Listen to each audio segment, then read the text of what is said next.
Howdy. Welcome back to Dion Talk. One of my goals is to teach you, the average individual, that you can reach financial freedom and make work completely optional in 10 years or less, even if you're not starting from the best position.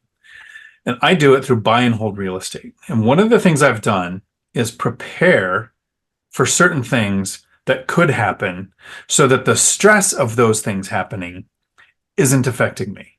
One of the examples of this is when I'm closing on a rental in an area, I will build a list of 24-hour a day, 7-day a week plumbers with emergency service, at least 2 or 3 in case one's not available.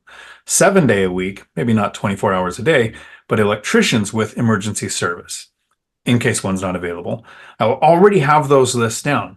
Septic companies, plumbing, electricity, so that when I get a phone call, I know who to call before I've even had that call come in. What I have today is Dana, the CEO of Hemlane, who has about 25,000 rentals on her platform and close to 4,000 landlords that own properties on the platform. And so, Dana, what can landlords do to be prepared for things that come up, like random questions from a tenant? So it's interesting because majority of questions are repairs, right? My stove's not working, my faucet or my drain is clogged, whatever it is, like those are the ones that come up the most. And those are actually, Dion, to your point, it's like, oh, okay, I call a service professional, I troubleshoot first, then I call service professional, I dispatch them, I get them out there. Those are a little bit less opaque, where it's like, hey, there's a standard process. And across no matter what the repair is, you could just call a service professional and ask them, hey, general contractor Y, can you do this? What would you recommend that we do as far as next steps? The ones that are much more opaque, or like kind of there's some questioning of how to do it, is every other question from a tenant. So what is every other question from a tenant and how to respond to those? We put together a list. We took our data and put together a list of every one of the most frequent questions that we hear from tenants. Number one, happens more often in multifamily. Can you take a guess of what it is? The neighbor's making too much noise. Yes, noise violations. And so with that one, there's actually a really simple answer, and you can even put it into your move-in guide. So you don't even have to do it, and you can be lazy landlord, as Dion promotes, where it just doesn't even come up. Every single county has a county ordinance on noise. What are the decibels? At what hours can you have certain decibels of noise? And so going back to like taking the emotion out of it, by having that and having that already handy for the tenants, when there are certain noise violations, you can ask those questions. Was it between these hours? How loud was it, etc.? And that will help you understand, hey, do the cops need to be called because the neighbors next door are throwing a party that's too loud? Is this something that's potentially in your building and it's one of your other tenants that you need to address? But noise violations is the one that comes up the most. And so with us, we recommend hitting that head on and making sure that you already have a answer to it, and you already know the noise ordinances within your county, which is great about the law. They already have that built in, so you don't have to decide who is in the right. The law has already decided that for you. That is the most common one that's come up, and I have a set answer already in place too. It's just like the plumbing or the electricity. I expect this to come up in the future. So during the lease signing, I'll make sure to say, and if there's any problems with the tenant, parking on your side of the lawn or anything like that, you can call me. For noise issues, you do want to know your local ordinances on what time of day and what level of noise is a problem, and then give them the non-emergency police number and say that a noise complaint is not a landlord issue. So a couple of years later, I've had tenants reach out and say, hey, we're having a really big noise issue with the neighbor next door. And I say, I totally understand. If I go to him, it's going to cause a problem. And if it escalates, it's just going to get worse. Here's the non-emergency police number. So if it escalates, the police are already involved. And almost every time, other than once so far, that stopped. They didn't call the police. They realized it wasn't a big enough issue. They will complain to a landlord over almost nothing, but actually involving the police means it has to be a real issue. I couldn't agree more. And it's good to know that we're not the only ones with our data. Your data is at basically our level of seeing the same thing, that noise complaints is one of the biggest. The next one, I would say there's two of them. They're potentially not as frequent, but they're very important. And the first is amendments with pets. So moving in and then saying, I want to go get a guinea pig.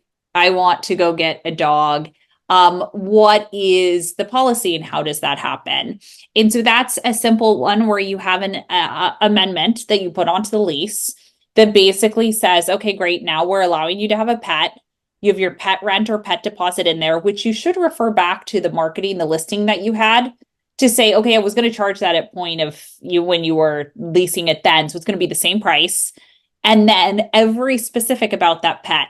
You want to know the breed, how old they are, the weight, all of that logged in there, even the name, so that if they say that they're bringing, their Yorkshire Terrier named Teacup, but then it is a pit bull that's not in your landlord insurance, you're able to check that and cover that. So that the pet one is one of the next ones that we see come up frequently. Pets very common. One of the things I actually try to teach people to do is to allow pets. As a lazy investor, while sometimes the best thing that can happen is a tenant moving out, you're doing a rehab and getting the best market rents. I like to keep tenants in place. I don't have to do a rehab. I don't have to screen new tenants. I don't have to train new tenants. I'm just dealing with the same existing tenant. People don't like to relocate animals. And even if the human moves, a move for a pet is a relocation.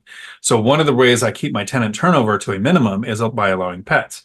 So in my existing lease, when we're signing, even if a tenant doesn't have pets, there is my clause stating what my pet fee is, what my monthly pet fee is. So I kind of plan for that in advance, already existing in the lease. It does a few things. One, I don't ever have to wonder if somebody went to a website and made up a fake emotional support animal form and is just trying to get one over. It removes that because I allow pets. Two, I can charge more rents. Not just the pet fee, but higher rents because there's less options for people with pets to move. If there's less options and the same demand, supply and demand means I can charge a premium for that just because I allow pets. One of the things I do to do that is when I'm hunting for properties, I try to find properties that are pet friendly. I'm almost all small multifamily and almost all side-by-side units so that they can have their own fenced yards. I think having that talk in advance when they're moving in, even if they say we don't have any pets, and pointing out the cause, because I'll break down each page as we're doing a lease signing, saying if you ever have pets, this is what the fee would be, this is what the monthly fee would be. And then when it comes to tenants asking questions or having a noise complaint or anything, we don't want to be the bad guy. Right? In that first example, I said, here's the non-emergency police number that you can call for a noise complaint. If somebody has a question about a pet, I will make insurance the bad guy on a size or breed of dog that insurance won't cover. So then I'm not the one that has to say no. And there are many questions that a tenant can ask that you can't anticipate. And while there's some really common ones, and we're going to go over at least one more, what I do in advance of those unanticipated questions is if a tenant asks for something and it's really simple, I can say yes or no. But if it's complex or costly, I will say, I need to check with my partners. There's no definition of what a partner is. So I'm going to check with other investors that I've used as a mentor or as a friend to say, hey, my tenant's asking for this. Is that reasonable? Yeah. So that it's not just me. But if sometimes I know it's an immediate no, but I don't want to be the bad guy to the tenant. I can say, I'm going to check with my partners before I get an answer to that so that I'm not the bad guy. So the police can be the bad guy with noise. Insurance can be the bad guy with certain pets. My partners can be the bad guy with decisions I don't want to say yes to, even if I don't want to explain to the tenant that it's my opinion and I'm the one that has a problem with it. Yeah, no, I couldn't agree more in that from that perspective. And it's one of those things like if you answer right away, you don't have a thoughtful answer. But if you think about it overnight, put together the pros and cons, brainstorm, you always come up with something better. So I do love that one. The next one I have for you is termination, early termination. Doesn't happen as often, but is probably one of the most emotional that comes up where you don't want to have that motion play in, but a termination. And so in that particular case, one of the interesting things, we spoke about this earlier with understanding the law, is some of these leases online don't necessarily truly follow the county laws or the state laws. They're a little bit more ambiguous than what the state law clearly outlines for early termination. So an example of that is like in California, if a tenant is terminating early and they find someone to take over their lease at the right rate and they're qualified, that is not a financial burden to the landlord because it's going to switch to someone else. So legally, they can break their lease. You can't hold them to some sort of termination clause of saying, great, you now owe me, Dion, $5,000 for an early termination. Well, you can't do that if they find another tenant to replace them who meets your objective qualifications. And so, from that perspective, knowing the laws, speaking with a local attorney in your area of if a tenant were to terminate early, what does that look like? How much can I charge? Things like that. And knowing that upfront helps because then again, Dion, as you had mentioned, when someone moves in, you can talk about that termination clause and say the lease goes until here. As a reminder, this is the clause in there. And then if that question does come up, it doesn't become as emotional because you know exactly how to handle it. That's one that I like to spend a bit of time on the lease termination, because in order to get around the debt to income problem that a lot of new investors have, the first 2 years are the hardest because your income, salary, and work history are really important. They're big factors to the lenders. Once you have rental income on 2 years of tax returns, debt to income problems kind of go away. But some lenders don't just want to see that you have rental income on 2 years of tax returns. They want to see that you have at least 3 months remaining on the majority of your leases. So month-to-month leases don't do me much good. And there's been times where I have tenants. When I meet a tenant, this is really weird. This might be counterproductive to some people. But when I meet a tenant, I just signed a lease contract change with a tenant that I had last month. And I spent about 10 minutes during the lease signing trying to convince the person that they shouldn't be renting. They should be buying a small multifamily like the one that they're moving into and let the tenants pay the mortgage. And then if they ever get to the point where they want to buy properties, I will walk them through the steps. Like my goal is to get people on the property ladder. I like having tenants. And I've talked about that for over 5 years now with every single tenant I have. One tenant jumped on board and said, awesome, I want to buy a place. And so I introduced him to my agent, my lender. Well, how do you work a lease termination when I'm the one encouraging them to break the lease, but I want long leases to satisfy the lender? What I did in that case, normally my lease termination is a different amount than the rent. So if the rent is $1,800, the lease termination is $1,500. If the rent is $2,300, the lease termination is $2,000. So it's kind of a rounded off number close to the rent, but I don't want the tenants mentally thinking they're paying the last month's rent, because that is an incentive to move if you think you have a free month as long as you move. Yep. I want a lease termination fee that's different than the rent. In the case where I had this gentleman who was going to be hunting for their place to buy, we had a $50 lease termination agreement. So when we found his house, there was a $50 fee to terminate the lease, but I had a long lease that satisfied my lender's needs when I was looking at getting the next mortgage. So I think people really need to put a bit of thought into how their lease termination works and know their local laws. In some places, it can't be more than the rent.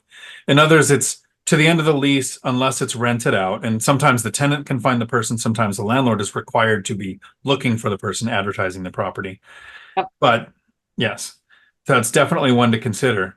I can't thank you enough for coming on here, Dana. I appreciate it. You have a mountain of knowledge in things that I don't deal with on a daily basis because I'm the landlord that I know, and you have almost 4,000. If people want to reach out with questions, how can they find you? Yeah, the easiest way to find me is Dana, Dana, at Hemlane, HEMLANE.com. And if you want to try Hemlane, because we do property management, both on the leasing and management side, you can try any of our software services, but do mention Dion Talk because you do get 20% off your first year. I appreciate that. And if people that watch my content often know why I'm using Hemlane and switching more properties over to it in the future is because when I travel and I'm out of country, you guys have the tiered, Hemlane has the 3-tiered system. And for the months I need that higher tier for lease signing and that kind of stuff, I can step up to it. And when I don't need it, I can step back down to the version that I'm using. So I think the flexibility with Hemlane is why I'm going to be using it. Absolutely. And great. We're happy to have you on, Dion. Awesome. Until my next video, thanks for coming to my Dion Talk. We're sorry, the number you have dialed is not in service at this time.